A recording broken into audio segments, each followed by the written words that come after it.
Jumpa lagi dalam bahagian kedua untuk proses pembahagian sel. Okey, sebelum ini kita dah tahu dan kita dah belajar tentang apa dia kromosom, apa dia gen, DNA dan sebagainya. Okey, jadi untuk bahagian kedua ini kita akan pergi kepada dua proses penting yang ada dalam pembahagian sel, iaitu yang pertama mitosis dan yang kedua adalah meiosis. Yang pertama ialah mitosis, iaitu pembahagian sel untuk menghasilkan sel-sel baru bagi tujuan pertumbuhan dan juga pembiakan. Antara ciri-ciri yang paling jelas kita boleh tengok dalam mitosis adalah sel anak mempunyai sifat yang serupa dengan sel induk dan juga bukan setakat sifat dia yang serupa, tapi bilangan kromosom yang ada dalam sel induk pun sama dengan sel anak.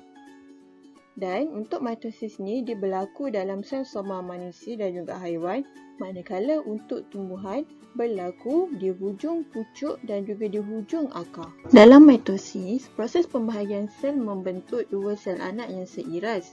Tetapi berbeza dengan meiosis, proses pembahagian sel membentuk 4.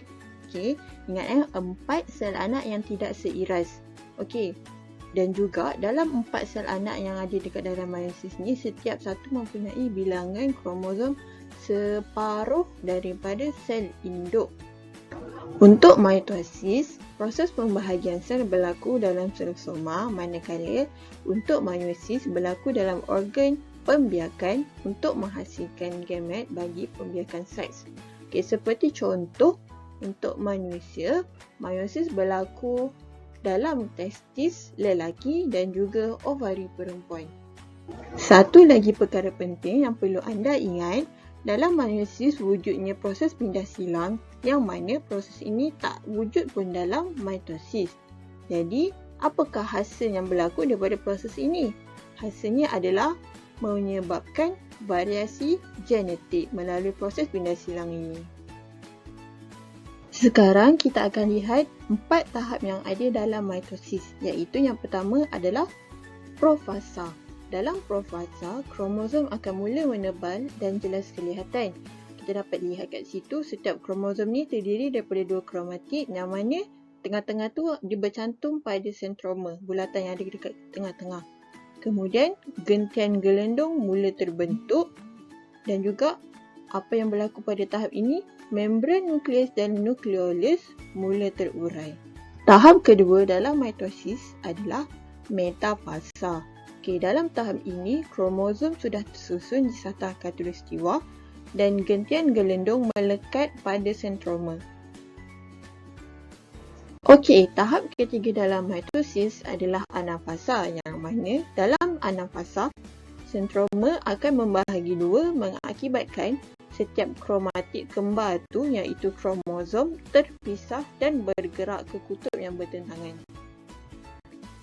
Dan tahap keempat dalam mitosis ialah telofasa, yang mana dalam tahap ini membran nukleus dan nukleolus, yang ingat lagi tak dekat tahap profasa tadi, mula-mula yang dua benda tu iaitu membran nukleus dan nukleolus terurai. Tapi di tahap keempat iaitu telofasa, dua perkara itu terbentuk semula dan menjadikan sitoplasma pun terbahagi. Jadi, apa hasilnya? Dua sel anak terbentuk yang mana kedua-dua sel anak itu mempunyai bilangan kromosom yang sama dengan sel induk. Okey, selesai untuk mitosis. Kemudian kita pergi kepada meiosis. Meiosis ni ada dua peringkat, meiosis 1 dan juga meiosis 2. Okey, sekarang kita akan tengok dulu meiosis 1. Untuk tahap dia, nama dia sama sahaja dengan tahap yang ada dekat mitosis. Cumanya, kita tambah 1 di hujungnya, menunjukkan dia meiosis 1. Untuk tahap pertama dalam meiosis 1 yang kita panggil sebagai profasa 1, kromosom homolog akan berpasangan. Kemudian pindah silang berlaku. Pindah silang ini hanya berlaku di dalam meiosis kerana melalui pindah silang ini akan berlakunya pertukaran genetik. Dan juga seterusnya dalam tahap ini membran nukleus akan terurai. Untuk metafasa 1 pula, kromosom homolog tadi akan tersusun di satah khatulistiwa, sama sahaja dengan metafasa di tahap mitosis. dan juga gentian gelendung akan melekat pada sentroma. Untuk tahap yang ketiga iaitu anafasa 1, kromosom homolog akan terpisah dan bergerak ke kutub yang bertentangan. Dalam anafasa yang terdapat dalam mitosis, yang bergerak ke kutub yang bertentangan adalah kromatid kerana kita pisahkan kromatid kembar itu.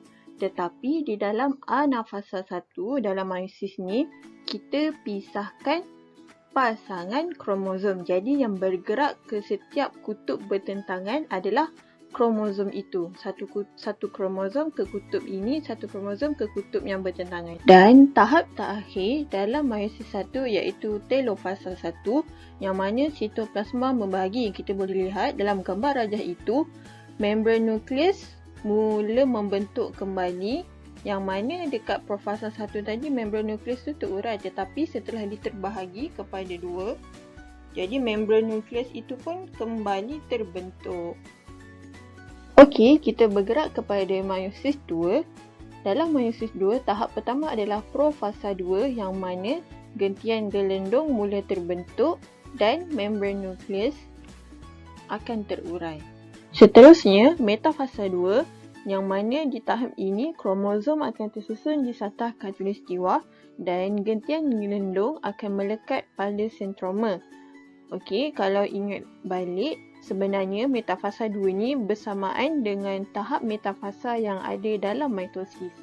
Kemudian pada anafasa 2, sentroma akan membahagi 2 dan kromosom akan terpisah dan bergerak ke kutub yang bertentangan. Okey, kalau anda perhati betul-betul, kromosom yang dah terpisah itu sudah pun memiliki genetik yang berbeza hasil daripada proses pindah silang yang berlaku dalam meiosis 1. Dan fasa yang terakhir dalam meiosis 2 iaitu telofasa 2 yang mana sitoplasma akan membahagi dan 4 sel anak akan terbentuk. Dalam setiap sel anak ini, setiap satu mempunyai bilangan kromosom separuh daripada sel induk. Ini berbezalah dengan mitosis yang mana hanya mempunyai 2 sel anak dan kedua-dua sel anak tu mempunyai bilangan kromosom yang sama dengan sel induk. Okey, untuk yang terakhir sekali dalam topik pembahagian sel ini, kita akan tengok dan kita akan nilai sama-sama apakah persamaan dan juga perbezaan antara mitosis dan juga meiosis. Okey, yang pertama, persamaannya adalah melibatkan pembahagian sel.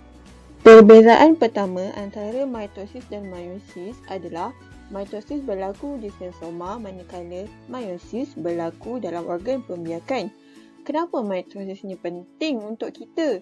Kerana kalau kita cedera ataupun kita sakit dan sebagainya, mitosis ni akan membantu sel-sel yang mati ataupun sel-sel yang sudah rosak untuk tumbuh kembali. Okey, dalam meiosis pula, organ pembiakan yang terlibat dalam manusia adalah sebagai contoh untuk lelaki dalam testis dan untuk perempuan adalah dalam ovari.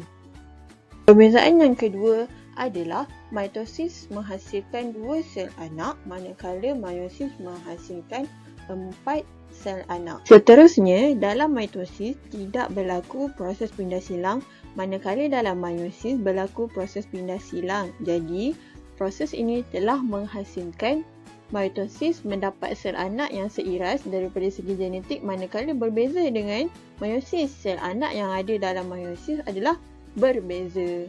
Dan perbezaan yang terakhir sekali antara mitosis dan juga meiosis adalah dalam mitosis, bilangan kromosom yang ada dalam sel anak sama dengan sel induk manakala dalam meiosis, bilangan kromosom dalam sel anak separuh daripada sel induk.